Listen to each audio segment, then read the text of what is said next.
तो एक्सरसाइज में जो हमारे पास सबसे पहले फिल इन द ब्लैंक्स है, उसमें हमारे पास पहली जो ब्लैंक है उसका आंसर है ऑस्मो रेगुलेशन। सेकेंड वन की बात करते हैं, उसमें वो आपसे कह रहा है कि the detoxification of ammonia to dash requires the precursor of ornithine. Of course the procedure जिसके अंदर हम अमोनिया को कन्वर्ट कर रहे हैं किसमें, जिससे पानी का लॉस वगैरह भी कम हो और उसमें ऑर्निथीन आपको चाहिए हो, दैट इज़ यूरिया। यूरिया में हमने उसको यूरिया साइकिल के अकॉर्डिंगली उसको चेंज करना है, कन्वर्ट करना है। इन kidney nephron is closely associated with network of dash, of course that is capillaries. Capillaries के साथ वो एसोसिएटेड होती है और ये बेसिकली ग्लोमेरुलस होता है इसके अंदर मौजूद, जो कि कैपिलरीज का गुच्छा है। इस तरह हम आपसे पूछते हैं कि in insects salt and water reabsorption takes place in the what? Reabsorption is of course in rectum. Large intestine के पार्ट्स के अंदर भी रीअब्जॉर्प्शन जो है वो चलती रहती है और स्मॉल इंटेस्टाइन से ऑलरेडी ये प्रोसीजर चलता रहता है रेक्टम के अंदर। हम इसको अल्टीमेटली लेके आएंगे। The antidiuretic hormone act on dash to promote reabsorption of water in vertebrate nephron. किसके ऊपर एक्ट करेगा? ऑफ कोर्स वो जो ग्लोमेरुलर फिल्ट्रेट है उसके ऊपर एक्ट करेगा। तो जो फिफ्थ वन का आंसर है that is filtrate, glomerular filtrate, basically G filtrate भी आप इसको लिख सकते हैं। आगे हम लोग छठे पे आते हैं। What is six one? अब से कहते हैं कि nephron arranged along the border of cortex and medulla with tubule system, the system looping deep in the inner medulla called dash nephrons. आपको पता है कि जब हम बात कर रहे हैं मेडुला की, तो इनर मेडुला आपके पास कौन सी होती हैं? Nephrons are juxtamedullary nephrons, ये वहाँ पे मौजूद होंगी। और जो हम लोग बात करें कॉर्टेक्स की, तो those would be termed as cortical nephrons. So सातवें में आपसे कहते थे नॉन सर्जिकल प्रोसीजर, तो ये पूरा पढ़ने की ज़रूरत ही नहीं है, आपको पता होना चाहिए कि जब नॉन सर्जिकल प्रोसीजर की बात है तो that is of course lithotripsy, हम लोगों ने डिस्कस किया। आठवां और लास्ट जो आपसे फिर इन द ब्लैंक है, dash is the homeostatic thermostat in humans. तो ह्यूमंस में थर्मोस्टैट कौन होएगा? ऑफ कोर्स आपके ब्रेन का पार्ट हाइपोथैलेमस।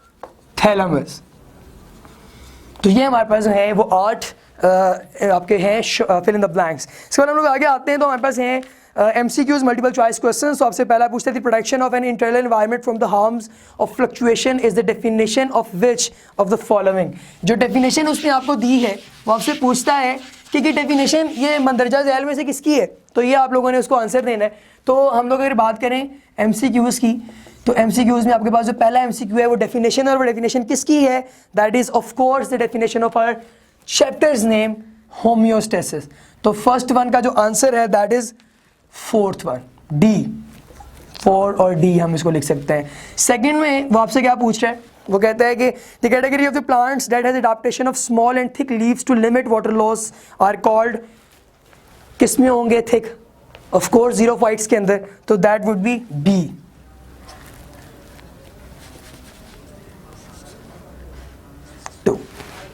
इस तरह वो आपसे पूछता है तीसरा सवाल, वो आपसे कहता है कि which of the following is called excretophore contributing mainly in the elimination of waste in plants? That is of course its leaves.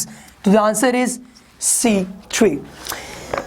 Okay, then it asks you that sorry ये हम लोगों ने तीसरे की बजाय चौथे की बात कर ली, हम तीसरे पे दोबारा आएंगे।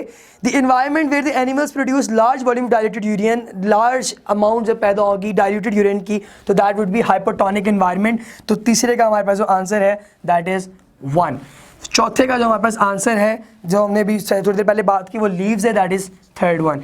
पांचवें हम MCQ की बात करें तो उसमें वो आपसे कहता है कि the excretory product that requires minimum water for its elimination compare to others, जिसको मिनिमम जो है वो वाटर रिक्वायर्ड होता है बाकियों की निस्बत, तो आपको पता है that is of course urea. Urea को जो है वो मिनिमम वाटर जो है वो रिक्वायर होता है। इसी तरह हम लोग आगे चलते हैं। आपका जो छठा MCQ है उसमें वो आपसे पूछता है कि the groups of animals whose excretory system is structurally associated with nutritive tract. वो कौन से ऐसे ऑर्गेनिज्म है जिनका न्यूट्रिटिव और एक्सक्रीटरी ट्रैक्ट आपस में मिक्स हुआ होता है, तो ये यूनिक करेक्टर होता है ये, और ये पाया जाता है हम लोगों ने जो बुक में पढ़ा था कॉकरोच, वो इंसेक्ट्स कैटेगरी में ये आता है, तो that would B fourth one, insects. Seventh में वो आपसे पूछता है कि the excretory structure that deliver urine from kidney to urinary bladder is what? Urethra, pelvis, collecting tubule या ureter? तो it is of course ureter. Third one is the answer. हम लोग जब 8वें की बात करते हैं तो 8वें में आपसे पूछता है कि the metabolic waste that are ingested into the body and must be removed. Which one? Pesticides, drugs, food additives या all of these? Of course all of these, ये सारे ही हमारे पास जो है waste materials हैं. So the answer is fourth one.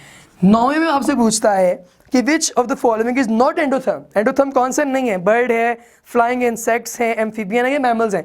तो ये bird, flying insects, mammals, ये तीनों हमारे पास हैं जो कि एंडोथर्म्स हैं।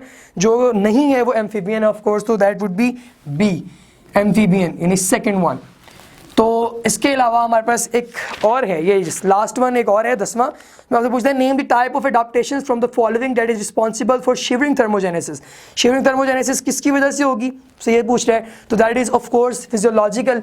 तो 10वें का हमारे पास जो आंसर है दैट इज 2 अगेन।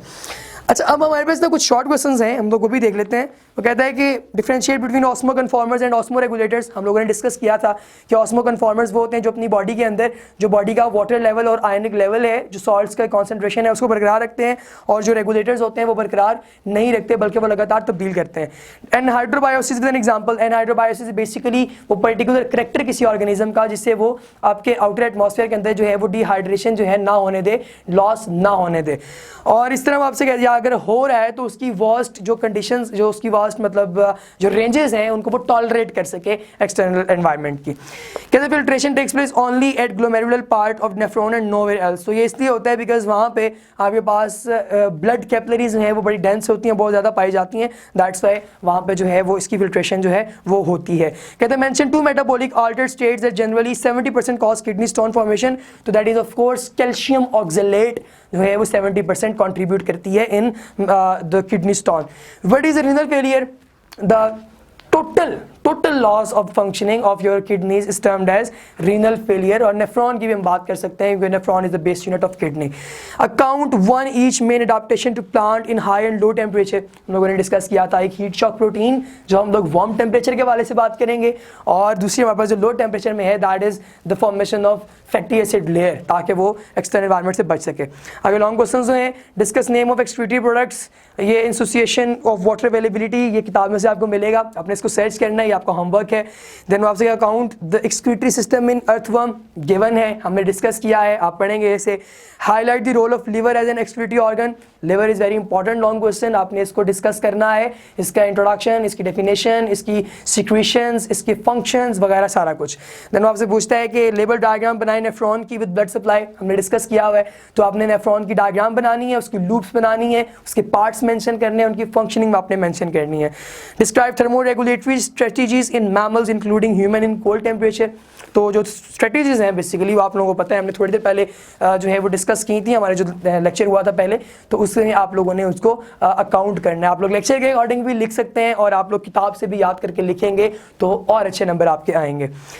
इसके अलावा discuss excretion in plants. Plants का पूरा जो टॉपिक था हमने पूरा उसमें एक्सक्रीटोफोर का आपने जिक्र करना है, आपने इबोनी की एग्जांपल भी कोट करनी है, आपने उसके अलावा उसकी जो अडैप्टेशंस है वो भी डिस्कस करनी है, कुछ छोड़ना नहीं है आपने।